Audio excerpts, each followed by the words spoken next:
what we're doing together.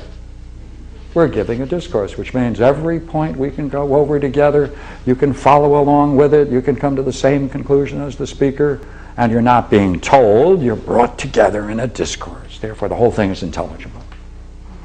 And that's one of the great goals, is to make it intelligible so that you can fully, here we go, understand what's being said, then grasp the meaning behind the words, so that then you can see that there's a good being addressed. It's the best in every system, and that becomes, if you can express these ideas to someone else in an audience, you're making the step into a art. Thank you. That's where I wanted to go.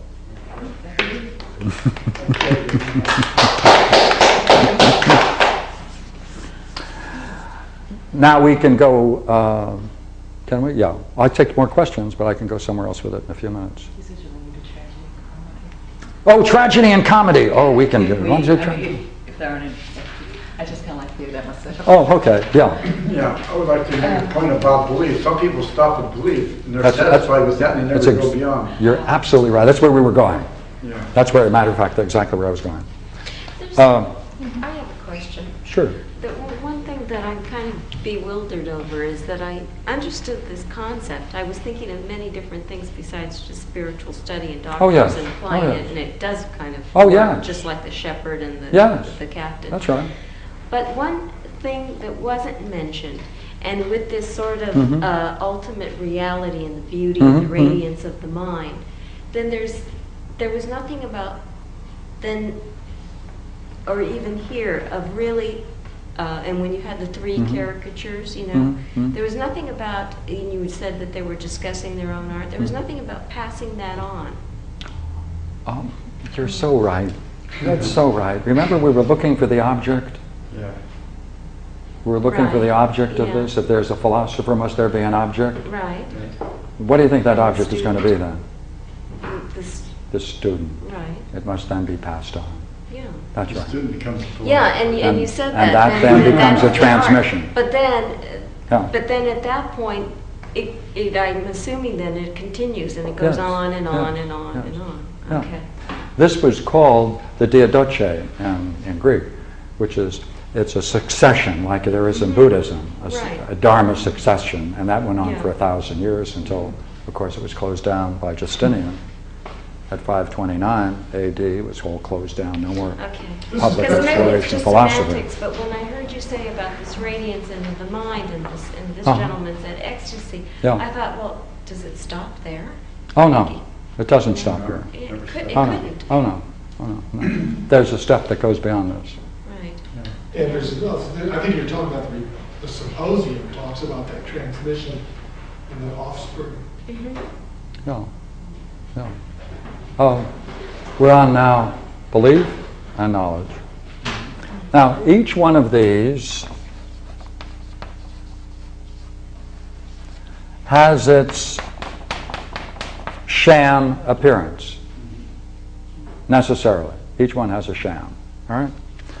Would you not agree there are people who offer alternatives to medicine? We won't even have to name them. But would you agree there are people who want to give the appearance as if they know how to cure any number of things and they have no knowledge? Absolutely. Right? And there are many of them. Would you agree? Would you agree equally well there are all kinds of people who are going to be offering all kinds of remedies in the same way without any knowledge for these people? Yeah. Would you agree there's even a whole group of people that are willing to help you look good even though you're not? Yeah. That'd paint your face up and make you Paint your face, cosmetics, fashion. That's right. Right? The whole business of fashion. Right, right. Now there's a whole group over here too that are going to give the appearance of knowing and they don't have any. That's right. Or they're going to confer upon you the appearance of knowing. Yes. And these are, in the classic world, we call them sophists. So for each, there is its artificial appearance, and therefore this is the battle between appearance and reality. These always are interested in inculcating in the person belief, to try to convince them that that sham is real, and therefore that presupposes it's successful, that they have appeared so believable that the person believes them. Ah, now look here. We can use this.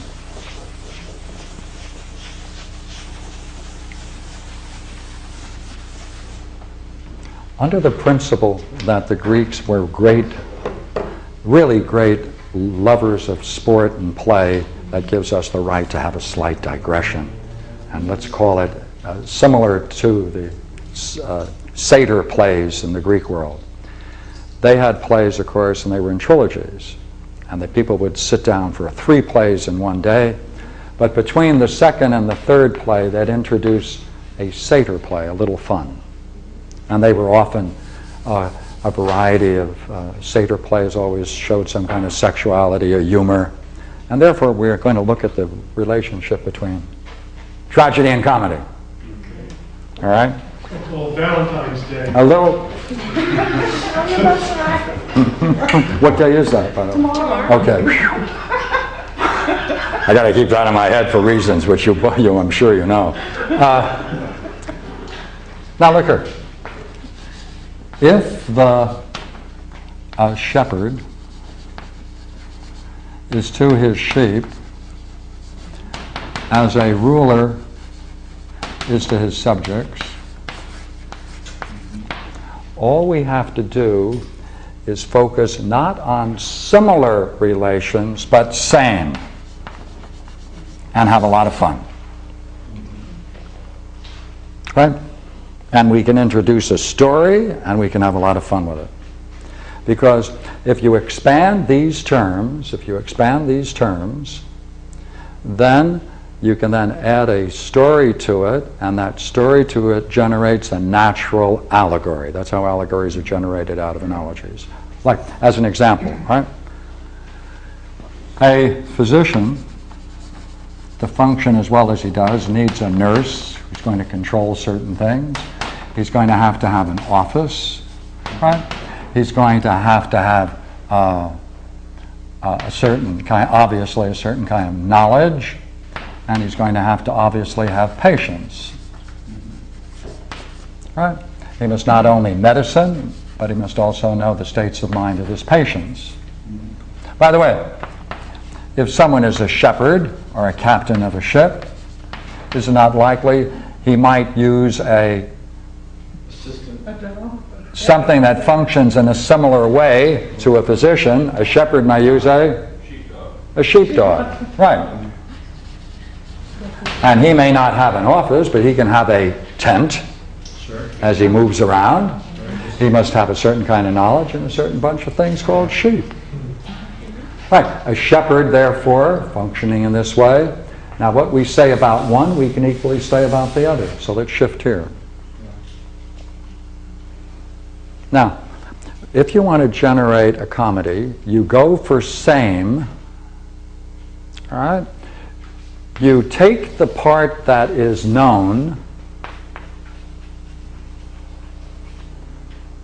and you introduce, it's always particular things you know, and you substitute them in your story of the shepherd and the sheep, and that's how you generate a comedy. Let's see if we can do it. All right? I know a shepherd, and he was about 80 years old at the time, and the people in the village where he lived wanted to, he was really a kind of an entertainer in a way, and so they wanted to do something good for him, so they told him, why don't you take care of the sheep? And so sure enough, he had this dog, and his dog's name was Nanny, or sometimes just Nan. And the dog was female, so it was a bitch. And this shepherd then